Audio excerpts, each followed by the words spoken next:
PhD Hindi वाला channel में आप सभी का स्वागत है।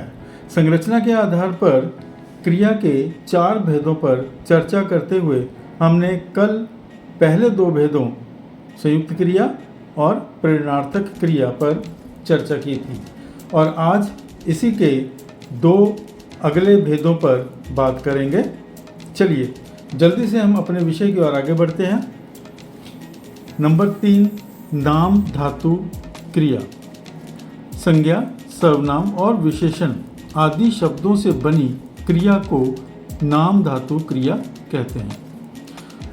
अब इसमें क्या है समझने वाली बात कि संज्ञा, सर्वनाम और विशेषण इन शब्दों के पीछे ना और आना आना आदि शब्द लगाकर जो क्रिया के रूप में हम उनको प्रयुक्त करते हैं या प्रयोग में लाते हैं उनको नाम धातु क्रिया कहते हैं। उदाहरण देखिए, हाथ हथियाना, अपना अपनाना, नरम नरमाना, गरम गरमाना, बात बतियाना, खरीद खरीदना, शर्म शर्माना, झूठ झुठलाना, लाज लजाना या लज्जाना, थप थप थपथपाना और भिन भिन भिन भिनाना। आपने देखा कि संज्ञा, सर्वनाम, विशेषण शब्दों में ना और आना, इधर और इधर, इन दोनों में देखिए कहीं पर हमने ना शब्द लगाया है, कहीं पर आना शब्द लगाया है। शब्द लगाकर नाम धातु क्रिया शब्द बना लिया जाता है। अब इनसे बने हुए वाक्य देखिए, मुझे देखकर वह शर्माने लगा, यह आम नरमा गया है, माहौल एकदम गर्मा गया, वह मेरा पर्स हथियाना चाहता था, मैं उससे बतियाने लगा, उसने मेरी पीठ थपथपाई, मक्खियाँ भिन भिना रही थी। ये था नाम धातु क्रिया। नंबर 4, पूर्वकालिक क्रिया।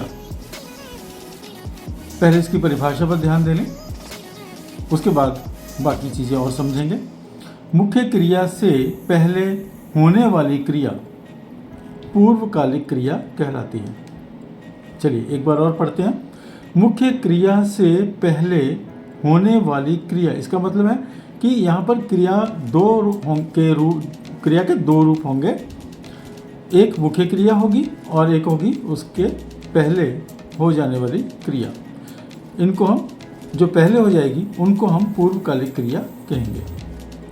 उदाहरण के रूप में देखिए, बच्चा दूध पीकर सो गया, बच्चा दूध पीकर सो गया। 2 क्रियाएं हैं। पहला है पीकर, मतलब बच्चे ने दूध पिया, और दूसरी क्रिया है फिर सो गया। एक क्रिया हुई, उसके तुरंत पश्चात दूसरी क्रिया हो गई। अब मुख्य क्रिया क्या हुई, बच्चा सो गया।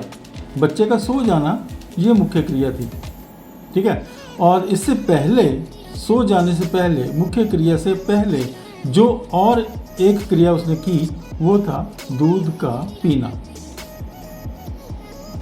मेरे ख्याल से आपको समझ में आ चुका होगा मुख्य क्रिया क्या है और सहायक क्रिया या उससे पहले होने वाली क्रिया क्या है। बच्चा दूध पी कर सो गया, सो गया इसकी मुख्य क्रिया थी, और दूध का पीना उसकी सोने से पहले, मुख्य क्रिया से पहले वाली क्रिया थी। इसी प्रकार दूसरा वाक्य, वह नहा कर खाना खाएगा। वह खाना खाएगा, लेकिन उससे पहले कौन सी क्रिया करेगा, नहाने की। तीसरा वाक्य, सुनीता बाजार से आकर खाना पकाएगी। सुनीता खाना पकाएगी, ये मुख्य वाक्य बनता है आपका, और इसी में मुख्य क्रिया बनती है आपकी खाना पकाएगी। लेकिन कब, उससे पहले कौन सी क्रिया करेगी, खाना पकाने से पहले वाली क्रिया है बाजार से उसका आना। सुनीता बाजार से आकर पहली क्रिया ये करेगी और उसके बाद खाना पकाएगी। आपकी सुविधा के लिए ये इन वाक्यों को, इन शब्दों को मैंने अलग कर दिया है। पूर्वकालिक क्रिया शब्द कौन कौन से हैं, पी कर, दूसरे वाक्य में नहा कर, और तीसरे वाक्य में आकर। इनके मूल शब्द क्या है, पीकर का पीना, नहाकर का नहाना और आकर का आना।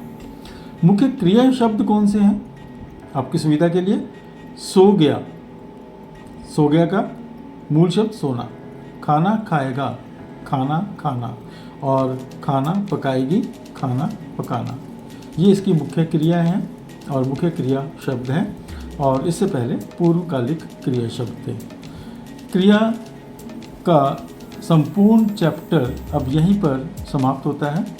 मुझे आशा ही नहीं बल्कि विश्वास है कि आप लोगों को क्रिया के भेद के साथ साथ क्रिया की परिभाषा और रचना के आधार पर क्रिया के कितने भेद हैं और उन भेदों का विस्तार पूर्वक जो वर्णन आपको मिला है वो आपके समझ में अच्छी तरह से आ चुका होगा।